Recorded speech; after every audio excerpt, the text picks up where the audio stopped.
Hi guys, welcome back to our channel cricket bros 718. ఈరోజు match Chennai versus Punjab Kings మధ్యలో చెన్నైలోని చిదంబరం స్టేడియంలో అయితే జరుగుతుంది.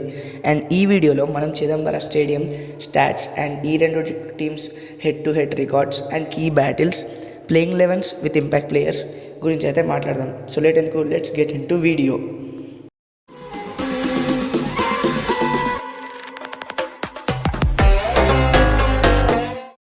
ఈరోజు సాయంత్రం మనం చెన్నై మరియు పంజాబ్ మధ్యలో ఒక బ్లాక్ బస్టర్ మ్యాచ్ అయితే చూడబోతున్నాం. ఈ మ్యాచ్ చెన్నైలోని చిదంబరం స్టేడియంలో అయితే జరుగుతుంది. అండ్ ఈ గ్రౌండ్ స్టాట్స్ చూసుకుంటే టోటల్గా ఈ గ్రౌండ్లో 91 IPL మ్యాచెస్ అయితే జరిగాయి. అండ్ ఫస్ట్ బ్యాటింగ్ చేసిన టీం 51 టైమ్స్ గెలిచారు. అండ్ సెకండ్ బ్యాటింగ్ చేసిన టీమ్స్ 40 టైమ్స్ అయితే గెలిచారు. సో టాస్ గెలిచిన కెప్టెన్ ఫస్ట్ బ్యాటింగ్ తీసుకుంటేనే బెటర్ ఆప్షన్ అని నేను అనుకుంటున్నాను. ఎందుకంటే ఈ మ్యాచ్ స్పిన్నర్స్కి గ్రిప్ అవుతుంది. సో ఇంపాక్ట్ఫుల్గా ఉంటారు స్పిన్నర్స్. అండ్ ఈ గ్రౌండ్లో యావరేజ్ స్కోర్ వచ్చేసి 185 to 190. సో ఫస్ట్ బ్యాటింగ్ చేసిన టీం ఒక మంచి స్కోర్ అయితే పుటప్ చేయడానికి ట్రై చేస్తారు. అండ్ ఈ రెండు మ్యాచ్ హెడ్ టు హెడ్ చూసుకుంటే టోటల్గా 32 మ్యాచెస్ జరిగాయి. అందులో పంజాబ్ కింగ్స్ 16 మ్యాచెస్ గెలిస్తే చెన్నై సూపర్ కింగ్స్ 16 మ్యాచెస్ అయితే గెలిచారు. And CSK highest score against Punjab Kings వచ్చేసి 240. And Punjab Kings highest score against CSK 231. And Punjab Kings lowest score against CSK 92. And CSK lowest score against PBKS 120. And ఈ teams last 5 matches head to head CSK సిఎస్కే 2 times గెలిచారు, Punjab Kings 3 times గెలిచారు. So ఒక match అయితే Punjab Kings ఒక extra match అయితే గెలిచారు. And సిఎస్కేకి మ్యాచ్ చాలా ఇంపార్టెంట్, ఎందుకంటే వాళ్ళు first match versus RR big మార్జిన్తో అయితే ఓడిపోయారు. అండ్ పాయింట్స్ టేబుల్లో కూడా చెన్నై సూపర్ కింగ్ 10th ప్లేస్లో అయితే ఉన్నారు with run rate -4.171 with no points. So Chennai Super కింగ్స్కి ఈ మ్యాచ్ చాలా ఇంపార్టెంట్. అండ్ ప్లేయింగ్ 11 విషయానికి వస్తే last match versus RR Ayush మాత్రని నెంబర్ 3లో ఆడిపించారు, అది బ్యాక్ ఫైర్ అయింది. So Chennai Super Kings playing 11స్లో కొన్ని మార్పులు అయితే జరగవచ్చు. సో ప్లేయింగ్ 11 విషయానికి వస్తే ఓపెనర్స్గా సంజు శాంసన్ అండ్ ఆయుష్ మాత్రమే ఆడొచ్చు. నెంబర్ 3లో కెప్టెన్ రజత్ పతిదార్, నెంబర్ 4లో Dewald Brevis, number 5లో Prashanth Veer, number 6లో శివం దుబే, నెంబర్ 7లో రాహుల్ చార్, నెంబర్ 8లో అంశుల్ కంబోజ్, నెంబర్ 9లో ఖలీల్ అహ్మద్, నెంబర్ 10లో నూర్ అహ్మద్, నెంబర్ 11లో మ్యాట్ హెన్రీ. ఇంపాక్ట్ ప్లేయర్గా Sarfaraz Khan or Akeal Hosein అయితే ఆడొచ్చు. ఈ మ్యాచ్ చెన్నైలోని చిదంబరం స్టేడియంలో జరుగుతుంది కాబట్టి నేను ఒక సీమన్ని తీసేసి ఓవర్టర్ని తీసేసి రాహుల్ చౌర్ని అయితే యాడ్ చేశాను. ఎందుకంటే పిచ్ స్పిన్నర్కి అనుకూలిస్తుంది. మీకు అంతగా ఎక్స్ట్రా సీమర్ కావాలంటే శివం దూబేని మిడిల్ ఓవర్స్లో ట్రై చేయొచ్చు, రన్స్ ఇచ్చినా కూడా 1 or 2 ఓవర్స్ ట్రై చేయొచ్చు. ప్రశాంత్ వీర్తో స్పిన్ వేయించవచ్చు, కానీ అతనికి ఎక్స్పీరియన్స్ లేదు. అదే రాహుల్ చార్కి ఎక్స్పీరియన్స్ ఉంది, కొన్ని వికెట్లు తీసున్నాడు. సో రాహుల్ చార్కి ఛాన్స్ ఇస్తే బాగుంటుందని నేను అనుకుంటున్నాను. అండ్ ఇతనితో పాటు నూర్ అహ్మద్ కూడా మంచి వికెట్ టేకింగ్ బౌలర్, అతనికి కూడా బాల్ గ్రిప్ అయితే చాలా కష్టం ఆడడం.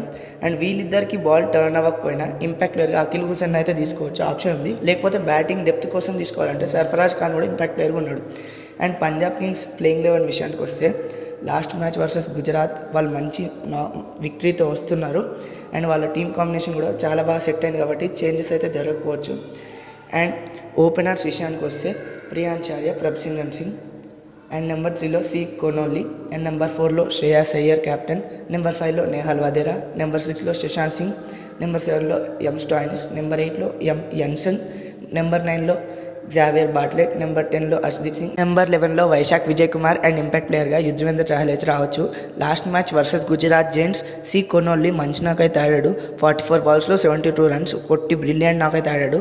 అండ్ అందులో 5 4s 5 6s 50 runs అయితే బౌండరీస్ తోటి ఆడాడు. అండ్ 163.64 స్ట్రైక్ రేట్తో ఆడాడు. అండ్ ఇతనితో పాటు ప్రభ్సిమ్రన్ సింగ్ కూడా డీసెంట్ నాకైతే ఆడాడు, మంచి నాకు.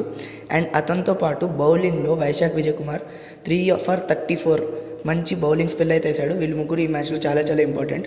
బట్ సిఎస్కే మ్యాచ్ గెలవాలంటే చాలా కష్టపడాలి, ఎందుకంటే సిఎస్కే టీంలో ఆల్మోస్ట్ అందరు యంగ్స్టర్సే ఉన్నారు. అండ్ లాస్ట్ మ్యాచ్లో కూడా చూసాం బ్యాటింగ్ చేయడానికి చాలా స్ట్రగుల్ అయితే అయ్యారు సిఎస్కే. సో సిఎస్కే బ్యాటింగ్ చాలా ప్లాన్ చేసుకొని రావాలి, ఎందుకంటే పంజాబ్ కింగ్స్ మంచి ఎకనామిక్తో బౌలింగ్ చేసే బౌలర్స్ ఉన్నారు.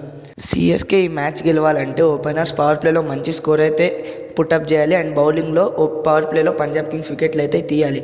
అండ్ ఈ మ్యాచ్లో సిఎస్కేకి important players first Sanju Samson అయితే ఉంటాడు. అతని బ్యాటింగ్ అండ్ కీపింగ్ చాలా important. And Gaikwad captaincy, bowling changes and batting కూడా చాలా ఇంపార్టెంట్. అండ్ ఇతనితో పాటు శివం దుబే బ్యాటింగ్ మిడిల్ ఓవర్లో and bowling 1 or 2 overs important. And తర్వాత ఖలీల్ అహ్మద్ కూడా చాలా ఇంపార్టెంట్, పవర్ ప్లేలో అండ్ డెత్ ఓవర్స్లో వికెట్లు తీయాలి అతను. అండ్ కీ బ్యాటిల్స్ విషయానికి వస్తే ఫస్ట్ సిఎస్కే బ్యాటింగ్ చేస్తే కీ బ్యాటిల్ వచ్చేసి Harshdeep Singh versus Sanju Samson. 43 balls face చేశాడు, 79 రన్స్ అయితే కొట్టాడు. ఒకసారి అవుట్ అయ్యాడు. Strike rate 184. అవుట్ అయినా సరే అటాక్ చేశాడు. అండ్ సేమ్ బ్యాటింగ్లో మిడిల్ ఓవర్స్లో ఇంకో మంచి బ్యాటిల్ చహల్ వర్సెస్ శివం దూబే. శివం దూబే మనకు తెలుసు గుంజి గుంజి సిక్స్లు కొడతారు స్పిన్నర్ లాగానే. చహల్ ఏమో రన్స్ కొట్టే వాళ్ళని అవుట్ చేశాడు. అట్లా ఎట్లా అవుట్ చేయాలో తెలుసు. సో మంచి కాంటెస్ట్ అయితే ఉండబోతుంది. 15 బాల్స్ ఫేస్ చేశాడు, 20 రన్స్ అయితే కొట్టాడు. 133.3 స్ట్రైక్ రేట్, 26 కొట్టాడు. బట్ ఇందులో అప్పర్ హ్యాండ్ చహల్దే కనిపిస్తుంది. అండ్ పంజాబ్ కింగ్స్ బ్యాటింగ్ అప్పుడు పవర్ ప్లేలో important battle Khaleel Ahmed versus Simran Singh. 37 balls 48 runs కొట్టాడు. ఒకసారి అవుట్ అయ్యాడు. అండ్ స్ట్రైక్ రేట్ కూడా 129. అండ్ మిడిల్ ఓవర్స్లో నెక్స్ట్ బ్యాటిల్ వచ్చేసి శ్రేయాస్ అయ్యర్ వర్సెస్ నూర్ అహ్మద్. ఈ బ్యాటిల్ చాలా చాలా ఇంపార్టెంట్. ఇది ఒక డిసైడింగ్ బ్యాటిల్. 12 బాల్స్ ఫేస్ చేశాడు, 15 రన్స్ కొట్టాడు. అందులో ఒక 6 ఉంది. బట్ స్ట్రైక్ రేట్ తక్కువ ఉంది, 125 రన్ స్ట్రైక్ రేట్ అవుతుంది.